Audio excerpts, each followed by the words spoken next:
আসসালামু আলাইকুম। তোমাদের মাঝে আমি আবার উপস্থিত হলাম। তো আজকে আমাদের বিষয় বাংলা দ্বিতীয় পত্র। অনেকেই আমার কাছে আসলে জানতে চেয়েছো যে বাংলা দ্বিতীয় কীভাবে পড়তে হবে, কি পড়তে হবে, সাজেশন। আসলে অনেকেরই কনফিউশন, কারণ ভার্সিটি অ্যাডমিশন বলো আর আমাদের ইঞ্জিনিয়ারিং বলো, মেডিকেল বলো, বাংলাটা কখনো পড়া হয় না। সাধারণ জ্ঞান, ইংরেজি, পদার্থ, রসায়ন, গণিত সবই পড়া হয়, তবে বাংলা আর পড়া হয় না। তো আমরা চলে এসেছি আমাদের মেরিনের বাংলা প্রশ্ন কিভাবে হয়, কি হয় সে সম্পর্কে তোমাদের কিছু তথ্য দিতে। তো সবচাইতে গুরুত্বপূর্ণ কিছু জিনিস যা সবসময় পরীক্ষায় আসে সেগুলি হচ্ছে কারক এবং বিভক্তি। একটি বাক্য দেওয়া থাকে এবং নিচে দাগ দিয়ে বলা থাকে এটি কোন কারকে কোন বিভক্তি। তো আমরা চেষ্টা করব আজকে কারক বিভক্তির কনফিউশনগুলো ক্লিয়ার করার। তো চলো কথা না বাড়িয়ে শুরু করা যাক। আচ্ছা, এখানে কারক হচ্ছে 7 প্রকারের,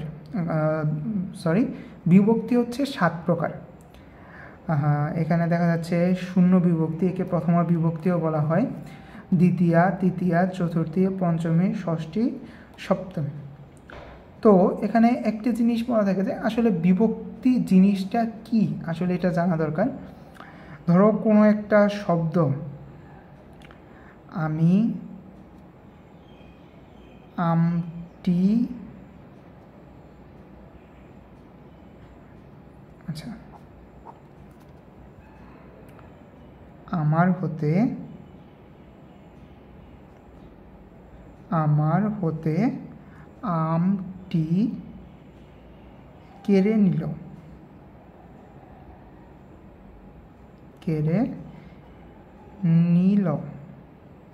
আমার হতে আমটি কেড়ে নিল। আচ্ছা, এখানে একটি জিনিস লক্ষণীয় যে আমার হতে আমটি কেড়ে নিল, এখানে এই যে হতে আছে একটি শব্দ, আমার জিনিসটাকে পরিপূর্ণভাবে বোঝানোর জন্য যে একটা শব্দ ব্যবহার করা হয়েছে এটি আসলে বিভক্তি।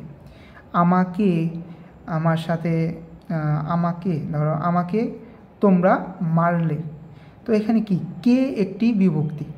তো বিভক্তি কি একটুকু বুঝতে পেরেছে। আসলে বিভক্তি কি এটি আসবে না, আসবে যে কোনটি কোন বিভক্তি। আমরা কিভাবে বুঝবো কোনটি কোন বিভক্তি, কোনটি কোন বিভক্তি এটা বোঝার জন্য আমাদের কিছু জিনিস মুখস্থ রাখতে হবে।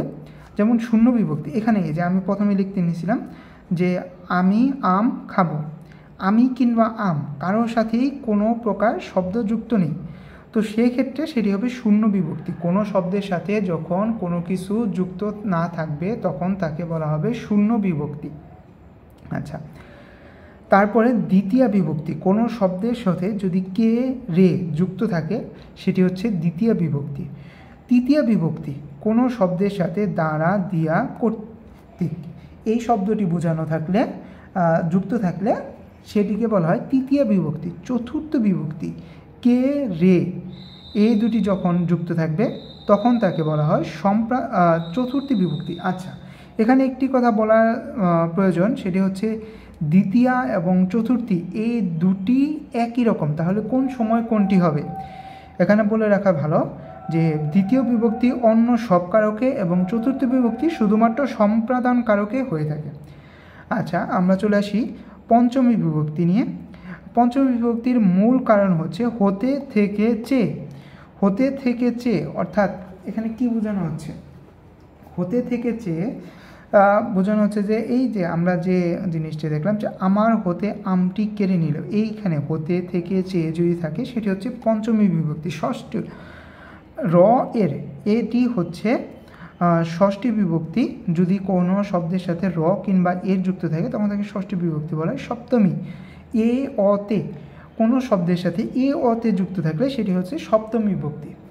আচ্ছা, আসলে এই জিনিসগুলো এভাবে দেখলে মনে থাকে না, এটি জাস্ট মুখস্থ করার জিনিস। তারপরে এর সাথে অবশ্যই উদাহরণগুলো অনেক প্র্যাকটিস করতে হবে। তো উদাহরণ কীভাবে প্র্যাকটিস করতে হবে সে সম্পর্কে আমরা জানবো। তো তার আগে চলো আমরা একটি জিনিস সম্পর্কে অবগত হয়ে নিই, সেটি হচ্ছে আমাদের কোর্স সম্পর্কে। তো আমাদের কোর্স সম্পর্কে অনেকেই জানো, আমরা 80 ঘন্টা ক্লাস, এক্সাম নিচ্ছি, ডেইলি এক্সাম 40টি, মডেল টেস্ট 10টি এবং সাবজেক্ট ফাইনাল 10টি, এবং সাথে ভাইবার জন্য 2টি আলাদা ক্লাস এবং সকলকে আলাদা আলাদাভাবে ভাইবার পরীক্ষা নেওয়া এবং দিনে শারীরিক শিক্ষা ক্লাস। সাথে থাকছে মেরিন বিচিত্রা পিডিএফ, মেরিন রিমারের পিডিএফ এবং একটি টি শার্ট। তো এই কোর্সের ফি 3000 টাকা। অলরেডি আমাদের 1000 টাকা ছাড়ের যে অফারটি ছিল সেটি বন্ধ হয়ে গেছে, এখন আমাদের 500 টাকা ছাড় চলছে। যারা যারা ভর্তি হতে চাও অতি শিগগিরই ভর্তি হতে নিতে পারো। তো অনেকেরই কনফিউশন ছিল আমরা 2টি কোর্স লঞ্চ করায় যে আসলে কি এক্সাম ব্যাচে ভর্তি হলে না হলে কি আমরা এক্সাম দিতে পারবো না। তো অবশ্যই তোমরা যদি এই ফুল কোর্সটি নেও এখানে তোমরা এক্সাম এবং ক্লাস 2টি পাবে এবং এই কোর্সে শুধুমাত্র এক্সাম দিতে পারবে। তো তোমরা আলাদা আলাদাভাবে 2টিতে ভর্তি হতে পারবে অথবা শুধু একটিতে ভর্তি হলে এক্সাম সহ দিতে পারবে। মানে বড় কোর্সে ভর্তি হলে তুমি এক্সাম সহ পাবে, আর যদি শুধু এক্সাম ব্যাচে ভর্তি হও তাহলে শুধু এক্সাম ব্যাচে পাবে। এক্সাম ব্যাচ সম্পর্কে বলি, এখানে 60টি ডেইলি এক্সাম, 10টি মডেল টেস্ট, 10টি সাবজেক্ট ফাইনাল, 2টি পিডিএফ এবং এই কোর্সটি সাধারণত আমরা 800 টাকার মধ্যেই দিয়ে থাকি। তো যারা যারা এই কোর্সে যুক্ত হতে চাও তারা আমার এই নম্বরে হোয়াটসঅ্যাপে যোগাযোগ করতে পারো। আচ্ছা, আমরা কারকে ফিরে আসি। কারক ক্রিয়াপদের সাথে নাম পদের যে সম্পর্ক তাকে বলা হয় কারক। আচ্ছা, ক্রিয়াপদ কোনটি এটিকে আমাদের বুঝতে হবে। এই যে এখানে ধরো একটি উদাহরণ দেওয়া আছে যে শান্ত মাছ ধরে। কে মাছ ধরে? শান্ত। এটি কি? এটি হচ্ছে বলা যায় কি আমরা নাউন যে বলি নাউন, আর এটিও কি ধরে ভার্ব। তো ভার্ব হচ্ছে ক্রিয়া, আর ক্রিয়াটি যে সম্পূর্ণ করে সেটি হচ্ছে কর্তা। যে সম্পূর্ণ করে সে হচ্ছে কর্তা এবং যে কাজটি করে সে হচ্ছে ক্রিয়া। তো এই বিষয়টি আমরা ছোটোবেলা থেকে জানি। তো কারকও সাধারণত 6 প্রকারের 5 প্রকারের হয়ে থাকে। সরি 6 প্রকারের হয়ে থাকে, আমি ভুল বলছি। তো 6 প্রকার কারক আমরা কিভাবে চিনব আমরা এটি উদাহরণ দিয়ে পড়ার চেষ্টা করব। তো প্রথমে আসা যাক কর্তৃকারক। কর্তৃকারক অর্থটি এটির সাথে কিন্তু কর্তার একটি মিল রয়েছে। কর্তা, কর্তা, কর্তৃ, এটি কিন্তু প্রায় কাছাকাছি শব্দ। এ থেকে আমরা কি ধারণা করতে পারি যে যে কাজ করে সে কর্তা বা কর্তৃকারক। এটি এই কর্তা যে কিনা বাক্যের শব্দের অংশ হিসেবে, ধরো শান্ত, শান্ত কি সে একজন কর্তা, সে কাজ করছে। আর কারকের মধ্যেই যখন কর্তাটি থাকে সে হচ্ছে কর্তৃকারক। আচ্ছা, যে এটি চেনা একটি সহজ বুদ্ধি হচ্ছে কাউকে কে দ্বারা প্রশ্ন করলে যে উত্তরটি আসবে সেটি হচ্ছে কর্তাকারক, অর্থাৎ কর্তৃকারক। কর্তৃকারক অর্থাৎ এখানে কি আমরা দেখো কে মাছ ধরছে, অর্থাৎ ক্রিয়াকে যে পদ দ্বারা কে দ্বারা প্রশ্ন করলে যে উত্তর পাওয়া যাবে তাই হচ্ছে কর্তৃকারক। কর্তৃকারক। তো আমরা চলে আসি কর্মকারকে। কর্মকারক কর্তা যে কাজ করে বা যাকে আশ্রয় করে কাজ সম্পূর্ণ করে।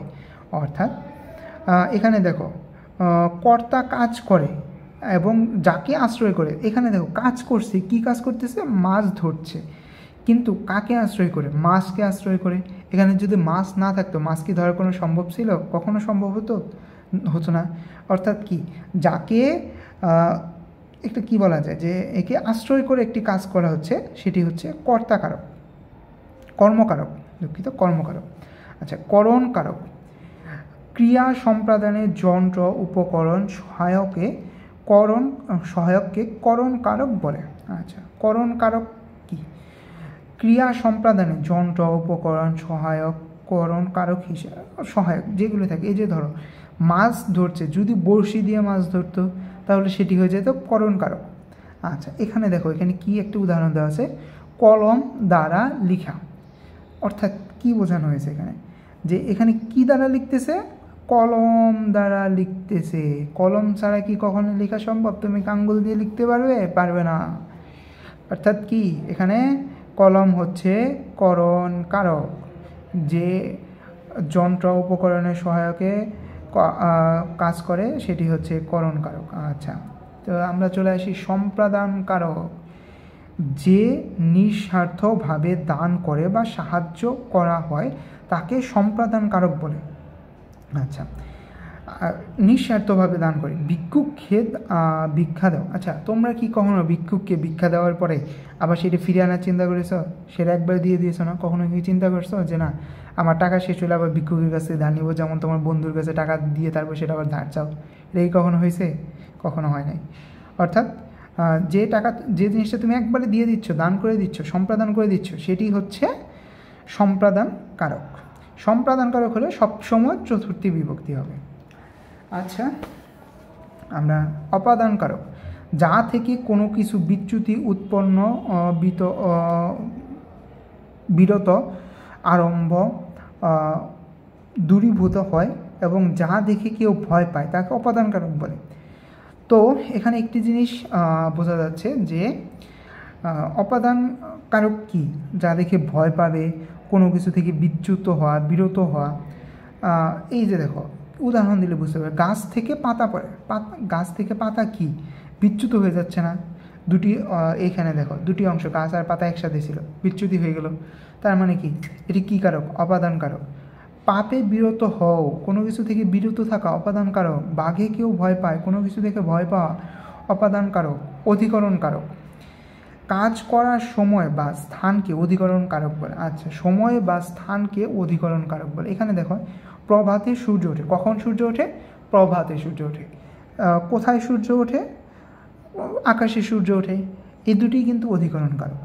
আচ্ছা, তোমরা এখন বলতে পারো যে ভাইয়া অনেক অনেক কারক বিভক্তির তো অনেক উদাহরণ রয়েছে, আসলে কিভাবে কি পড়ব? তো তোমরা আমার এই পেইড ব্যাচে ভর্তি হয়ে যাও।